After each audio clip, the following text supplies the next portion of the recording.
Hello and welcome to this edition of Business Africa with me, Nyasha K Mutizwa. Stories making headlines this week. In Nigeria, the port of Lagos, which handles nearly everything that Africa's biggest economy imports, is one of the most congested and is having an adverse effect on the Nigerian economy. The fourth edition of the Forum on Entrepreneurship in Pointe-Noire proved to be the platform that showcased the potential of Congo's food processing sector. The crisis is over. Now dig some mines and grow some coffee. The message from Burundi's government as it seeks to woo investors and draw a line under 3 years of deadly political upheaval. The port of Lagos is Nigeria's economic lung, the main gateway for imports into the country, and generates 80% of customs revenue. But its lack of management and lack of maintenance have made it a source of concern for ship owners and businessmen. Ruth Lago and Lynette Bahati give us the report.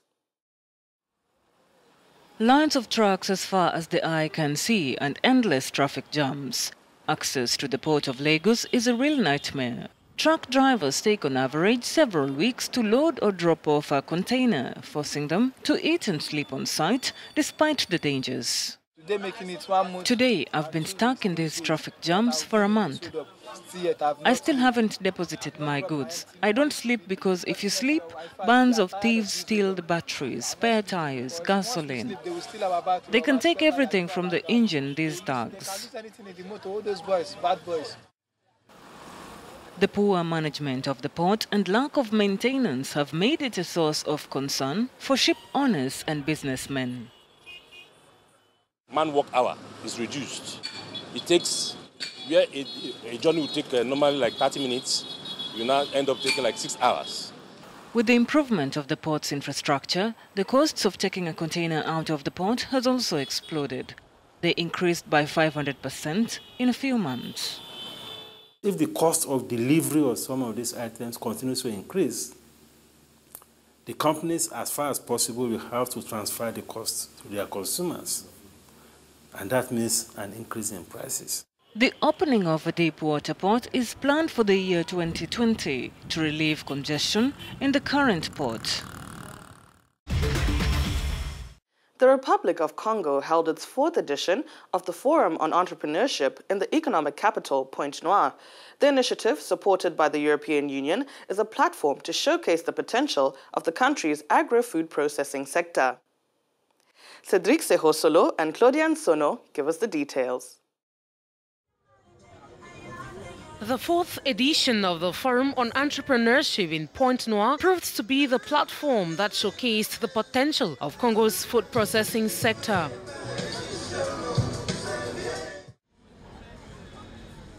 Supported by the European Union, the 2018 edition was organized under the theme, The Challenges of Agro-Food Processing. We are launching the second phase of the program, which will last 3 to 4 years. So this is a commitment of more than 12 million euros. And we have devoted significant resources to support the private sector. The financial windfall from international institutions seems to have evaded actors in the agro-food processing sector. The president of the Chamber of Commerce, Didier Mabwezela, seems to blame the situation on poor organization. Before applying for financing, you have to be structured. What we want to do is help with structuring. We have to think about implementing cooperatives. Cost of production and communication lapses are major factors stakeholders say are slowing down the emergence of agro-food processing. There's still a major problem in terms of packaging. Packaging is costly. Normally, the product was going to be sold maybe at 1,000 francs, but since there's a cost for packaging, the product goes up to about 1,800 francs. Most of the producers don't have very good marketing skills to market their products. With over 20 exhibition stands, many visitors and investors are hoping Congo becomes a hub for agro-food processing. Cedric César Solo, Emmanuel Pungwanza, Africanews. To talk more about this, we are joined in studio by Masika Kibelolo, Executive Director of the Pointe-Noire Industrial Association. Thank you so much for joining us here on Business Africa.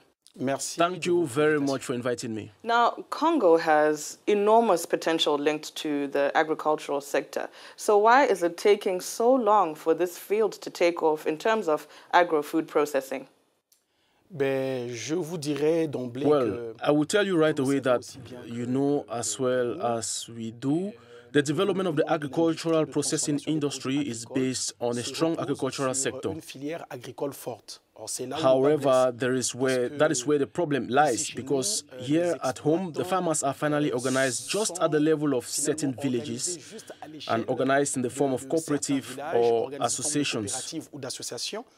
So they are limited resources with low productivity. For a long time now, our country was obsessed with oil revenues, but today, you know, with the current economic context, many actors are now launching into the agricultural sector. But do they do this by vocation? Is it out of necessity? There is a framework to be given. So we see that nearly 12 million euros is being injected to support these entrepreneurs. So what is being done to see that they are provided with adequate training, as well as maybe you can let us know maybe the costs that are involved in this training, as well as the offering of these scholarships?